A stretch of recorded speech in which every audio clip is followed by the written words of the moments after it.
Bismillahirrahmanirrahim. Alhamdulillah wassalatu wassalamu ala Rasulillah wa ala alihi wa sahbihi wa man walah, amma ba'du. Sahabat-sahabat, ikhwan akhwat muslimin muslimat yang dimuliakan oleh Allah Subhanahu wa taala. Kita kembali melanjutkan pembahasan adab penuntut ilmu, di mana kita memasuki bagian pembahasan tentang sejumlah ibadah yang harus mendapatkan perhatian dari setiap kita, para penuntut ilmu. Pada bahasan kita sebelumnya, kita telah mengulas ibadah yang pertama, yaitu ad-doa, memperbanyak doa kepada Allah Subhanahu wa ta'ala. Kemudian yang kedua adalah ibadah-ibadah sunnah, juga merupakan ibadah yang harus mendapatkan perhatian para penuntut ilmu. Seorang penuntut ilmu tidak boleh meremehkan ibadah-ibadah sunnahnya. Dan yang ketiga secara khusus adalah qiyamul lail. Seorang penuntut ilmu sedikit banyaknya harus menjaga qiyamul lailnya, meski sekurang-kurangnya hanya dengan melakukan 2 rakaat salat malam ditambah dengan 1 rakaat salat witir.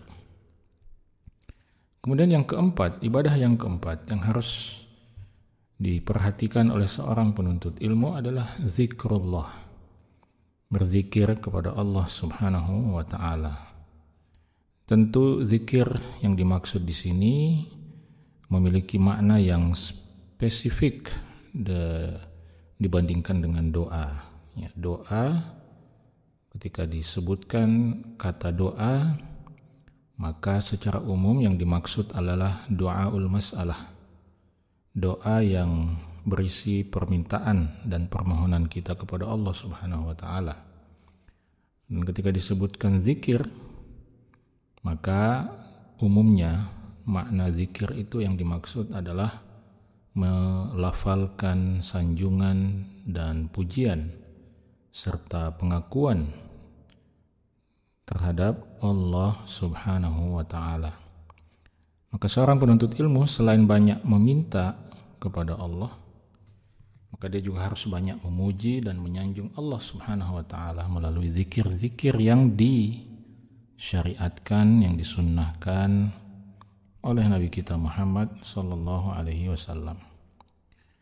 Terkait ibadah zikir seorang penuntut ilmu, di sini Syekh Abdul Muhsin Al-Qasim hafizahullah menyampaikan setidaknya 5 nasihat. Nasihat yang pertama, kata beliau, az-zikru min afdalil ibadat wa aisariha. Zikir itu adalah salah satu ibadah yang paling utama sekaligus ibadah yang paling mudah untuk dilakukan. Wa harakatul lisan akhaffu harakatil jawarihi wa aisaruha. Gerakan lisan adalah gerakan anggota tubuh yang paling ringan dan paling mudah untuk dilakukan. Jadi zikir selain memiliki keutamaan yang luar biasa, pada saat yang sama zikir juga adalah ibadah yang dimudahkan oleh Allah Subhanahu wa ta'ala untuk kita melakukannya. Kita hanya perlu menggerakkan kedua bibir kita dan terjadilah zikir itu. Kita tidak perlu bahkan bergerak, berjalan, melangkah kemanapun. Kita bahkan tidak perlu mengeluarkan biaya atau dana untuk itu. Kita hanya perlu menggerakkan lisan kita. Karena itu beliau katakan, ini adalah ibadah yang melibatkan gerakan anggota tubuh yang paling mudah dan paling ringan. Kata beliau selanjutnya, walau taharraka 'udhun minal insani fil yawmi wal lailati biqadri harakati lisani la syaqqa 'alaihi ghayatal masyaqqah. Seandainya ada anggota tubuh lain dalam tubuh kita, dalam diri kita manusia yang bergerak sebanyak gerakan yang dilakukan oleh lisan kita, oleh lidah kita, maka itu pasti akan sangat sulit untuk dilakukan. Bal la yumkinuhu dzalik, bahkan lebih dari itu tidak mungkin dilakukan. Ya, apakah mungkin kita menggerakkan tangan kita seperti banyaknya gerakan yang dilakukan oleh lisan kita? Karena lisan kita ini, kalau kita tidak berzikir, maka dia akan bergerak untuk yang lain. Kalau dia tidak melafalkan zikir, maka dia akan melafalkan ucapan-ucapan lain yang mungkin, sangat mungkin sia-sia dan tidak bernilai di sisi Allah Subhanahu wa taala. Karena itu ini menjadi nasihat pertama yang sangat penting untuk kita ingat, bahwa zikir adalah ibadah yang memiliki begitu banyak keutamaan, tetapi pada saat yang sama dia adalah ibadah yang dimudahkan oleh Allah Subhanahu wa taala. Karena itu bisa dibayangkan betapa ruginya seorang hamba yang melalaikan zikir kepada Allah Subhanahu wa taala. Ya, seperti seorang siswa atau pelajar yang melalaikan soal-soal ujian yang paling mudah. Dia mengabaikan hal-hal yang paling mudah untuk dilakukan, sehingga dia kehilangan begitu banyak keuntungan dan mengalami begitu banyak kerugian lantaran itu. Nasihat yang kedua, kata beliau, amarallahu bil iktsar min dzikrihi. Lantaran mudahnya melakukan zikir, maka Allah Subhanahu wa taala memerintahkan kepada kita untuk banyak berzikir kepadanya. Allah Subhanahu wa taala mengatakan, ya ayyuhalladzina amanu dzkurullaha dzikran katsira. Wahai sekalian orang-orang beriman, berzikirlah kalian kepada Allah dengan zikir yang banyak. Kata para ulama, tidak ada ibadah yang mendapatkan embel-embel katsiran, mendapatkan embel-embel banyak selain ibadah zikir. Kita tidak menemukan ayat misalnya mengatakan sallu salatan katsirah, salatlah dengan salat yang banyak, atau sumu siyaman katsiran, puasalah dengan puasa yang banyak. Tidak ada. Tapi zikir, Allah katakan uzkurullaha dzikran katsira. Berzikirlah kepada Allah dengan zikir yang sebanyak-banyaknya. Secara lebih detailnya Allah katakan wasabbihuhu bukratan wa asila. Bertasbihlah kalian mengagungkan Allah Subhanahu wa taala di waktu pagi dan petang. Jadi salah satu bentuk gambaran banyaknya ibadah yang kita lakukan adalah kalau kita bisa komitmen, konsisten berzikir di waktu pagi dan berzikir di waktu petang.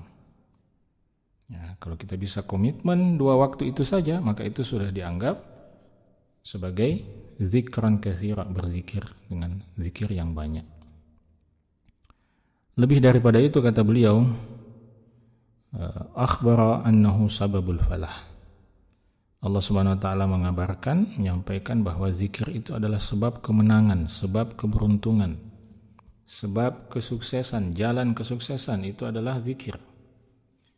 Kata Allah Subhanahu wa taala, "Wadhkurullaha katsiran la'allakum tuflihun." Berzikirlah kalian sebanyak-banyaknya kepada Allah Subhanahu wa taala, la'allakum tuflihun, agar kalian sukses, agar kalian beruntung. Jadi zikir yang banyak itu adalah jalan keberuntungan, jalan kemenangan, jalan kesuksesan. Yang ketiga, kata beliau, man dzakarallah dzakarahu rabbuhu subhanahu wa ta'ala. Siapa yang berzikir, mengingat Allah Subhanahu wa ta'ala, maka Allah Subhanahu wa ta'ala juga akan menyebut-nyebutnya. Allah Subhanahu wa ta'ala berfirman di dalam Al-Quran, "Fadhkuruni azkurkum." Maka berzikirlah kalian, mengingatku, azkurkum, maka aku pun akan mengingat dan menyebut-nyebut kalian.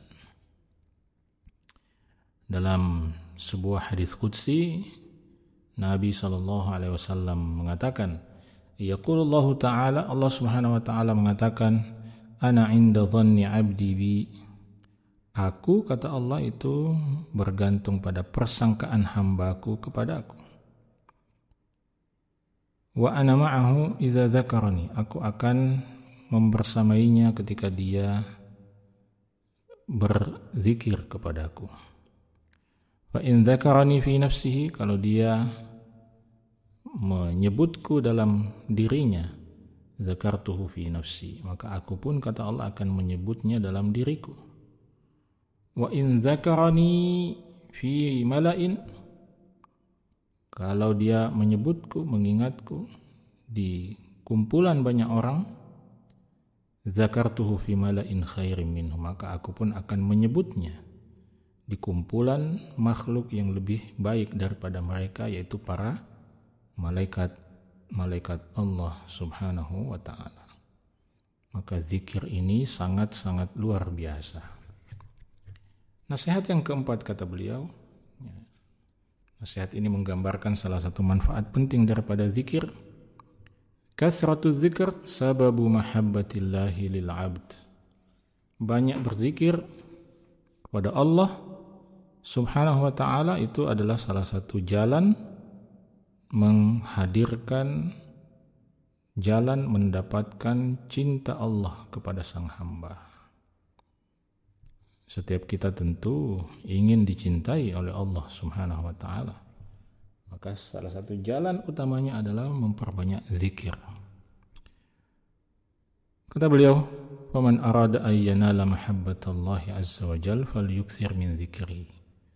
Barang siapa yang ingin mendapatkan cinta Allah azza wa jalla, maka hendaklah dia banyak-banyak berzikir, mengingat Allah Subhanahu wa ta'ala.